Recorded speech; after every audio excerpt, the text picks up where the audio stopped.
Hello दोस्तों, मेरी YouTube channel future exam पर आपका हार्दिक अभिनंदन है।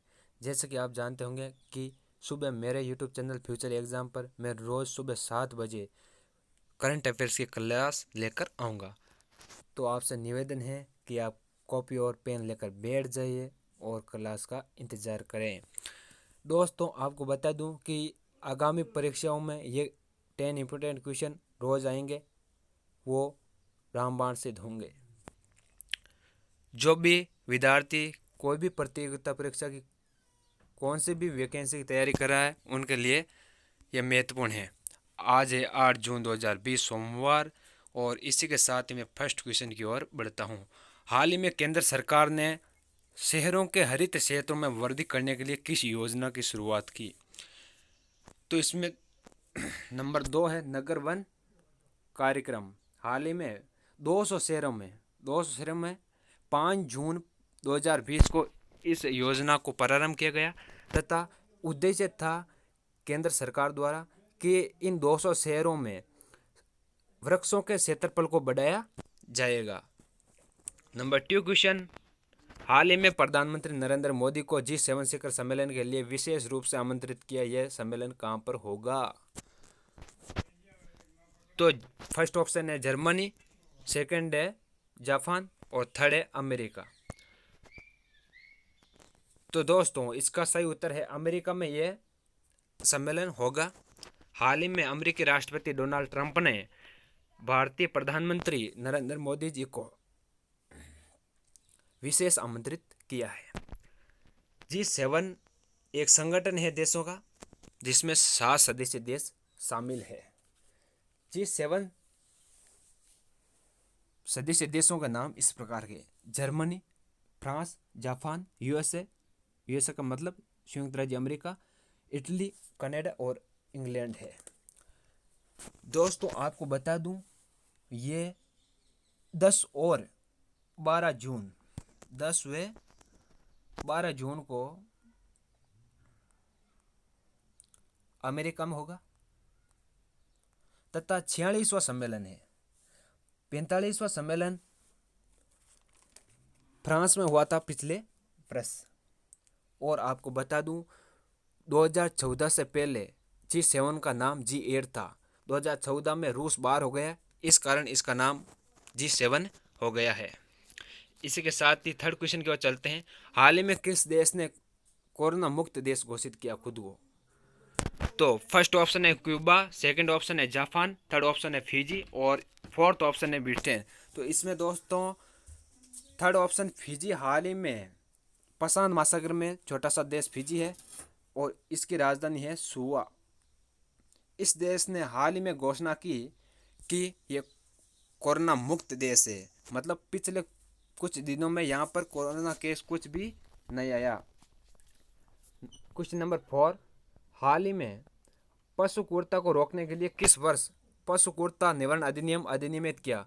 अधिनियमित का मतलब होता है पारित करना, संसद द्वारा पारित करना। तो इसमें 4 ऑप्शन है।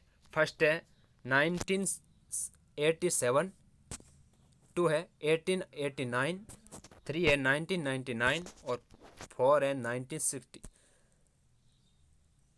इसका सही उत्तर है नंबर 4, 1960 में भारत सरकार द्वारा कोई भी गर्भधारण पशु या बीमार पशु की हत्या करना एक अपराध है। इसके तहत 7 वर्ष की कारावास और 25,000 जुर्माना भी हो सकता है। हाल ही में यह अधिनियम केरल जिले के पल्लगढ़ क्षेत्र में विस्फोटक फल एक हाथी को खिलाने से उसकी मृत्यु हो गई, इसी कारण में चर्चा में रहा। नंबर 5 क्वेश्चन, हाल ही में वर्चुअल ग्लोबल वैक्सीन शिखर सम्मेलन 2020 कहाँ पर संपन्न हुआ? फर्स्ट है ब्रिटेन, सेकंड है भारत, थर्ड है अमेरिका और फोर्थ है थाईलैंड। तो हाल ही में दोस्तों ब्रिटेन में ये सम्मेलन प्रारंभ हुआ, और ब्रिटेन में वर्चुअल का मतलब होता है वीडियो कॉन्फ्रेंसिंग जरिए सम्मेलन करना। तो हाल ही में प्रधानमंत्री नरेंद्र मोदी ने वीडियो कॉन्फ्रेंसिंग के जरिए संबोधन दिया अपना। ये यूके मतलब यूनाइटेड किंगडम में संपन्न होगा और ब्रिटेन के प्रधानमंत्री बोरिस जॉनसन हैं। इसमें दोस्तों ब्रिटेन की एक संस्था है Gavi, global alliance for vaccine immunization. ये संस्था वैक्सीन शोध पर कार्य करती है और इसको भारत सरकार द्वारा $15 मिलियन दिया गया। इसी के साथ ही 6 क्वेश्चन की ओर चलते हैं। हाल ही में किसे न्यू डेवलपमेंट बैंक का अध्यक्ष चुना गया? ऑप्शन है फर्स्ट है अनिल किशोरा, सेकंड है मार्को स्ट्रोइज, थर्ड है सुनील मेहता और फोर्थ है अनुदत्त भट्ट।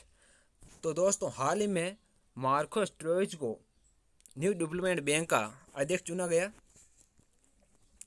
इससे पहले केवी कामत भारत के अध्यक्ष थे। और दोस्तों ये ब्राज़ील के हैं, ट्रायोज ब्राज़ील के हैं। और आपको एक और अतिरिक्त जानकारी बता देता हूं कि अनिल किशोरा ट्रायोज के साथ ही उपाध्यक्ष चुने गए हैं, उपाध्यक्ष। इसी के साथ ही चलते हैं दोस्तों 7 क्वेश्चन की ओर। हाल ही में एशियाई फुटबॉल संघ ने 2022 में महिला एशिया कप के आयोजन की घोषणा की। यह आयोजन कहां पर होगा? 4 ऑप्शन है भारत, चीन, श्रीलंका और मलेशिया। तो 2022 में ये कप भारत में आयोजित होगा। आपको बता दूं दोस्तों कि भारत में इसमें 12 टीमें हिस्सा लेगी तथा एशियाई फुटबॉल संघ का मोटो मतलब ध्येय वाक्य है 1 एशिया 1 गोल। दोस्तों आप लिख लीजिए, इतने महत्वपूर्ण क्वेश्चन आपको कोई नहीं बताएगा, अतः आप लिख लीजिए 1 एशिया 1 गोल इसका मोटो है।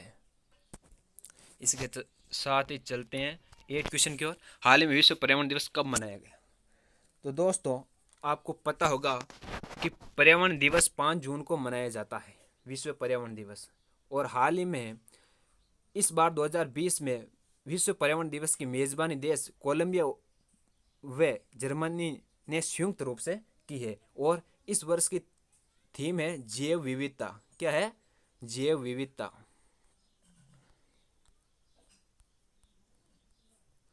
दोस्तों लिखने का भाव है। Number 9 question. हाल ही में केंद्र सरकार ने प्रधानमंत्री स्वनिधि योजना की शुरुआत की। इस योजना के तहत किसको सूक्ष्म ऋण उपलब्ध कराया जाएगा?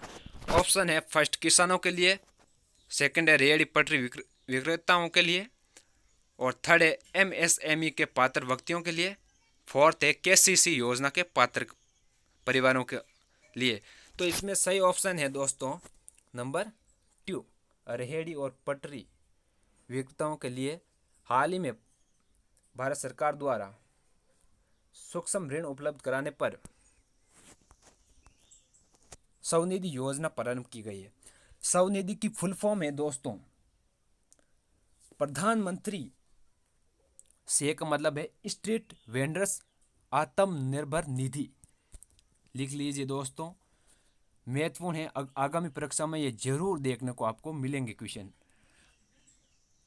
प्रधानमंत्री से का मतलब है स्ट्रीट, वे का मतलब है वेंडर्स आत्मनिर्भर निधि। आपको पता होगा हाल ही में भारत सरकार द्वारा आत्मनिर्भर पर जोर दिया जा रहा है, इसी के कारण इस योजना का प्रारंभ किया गया। इसी के साथ ही दोस्तों एक बार और बता देता हूं, इस योजना के तहत एक साल में 10,000 रुपये दिए जाएंगे तथा समय पर चुकाने वाले विक्रेताओं को ब्याज पर 7% की सब्सिडी भी दी जाएगी। इसी के साथ ही नंबर 10 क्वेश्चन की ओर चलते हैं दोस्तों। हाल ही में सुर्खियों में रहा आई कांट व्रत एंड ब्लैक लिव्स मैटर आंदोलन का संबंध किस देश से है? तो आप जानते होंगे हाल ही में इस आंदोलन का संबंध अमेरिका से रहा है, क्योंकि अमेरिका में एक अश्वेत नागरिक जॉर्ज फ्लॉयड की श्वेत पुलिस वाले हिरासत में लेके उसको तब तक नहीं छोड़ा जब तक उसकी सांस नहीं निकल गई। उसकी गर्दन पर पैर रख के उसको मार डाला। इस कारण इस आंदोलन में वहीं पर इसका नामांकन हुआ। उस अश्वेत नागरिक ने कहा, आई कांट ब्रीथ, कि मुझे सांस लेने में तकलीफ हो रही है। इसी कारण इस आंदोलन का शुरुआत थी। दोस्तों कल का क्वेश्चन है, हेमिस राष्ट्रीय उद्यान कौन से राज्य में है? 4 ऑप्शन है। फर्स्ट है जम्मू एंड कश्मीर, सेकंड है उत्तराखंड, थर्ड है लद्दाख और फोर्थ है मिजोरम। दोस्तों इस क्वेश्चन का उत्तर आपको कमेंट बॉक्स में ज़रूर भेजना है। इसी के साथ ही आज की क्लास में इतना ही। कल फिर मिलेंगे, तब तक के दीजिए धन्यवाद, नमस्कार।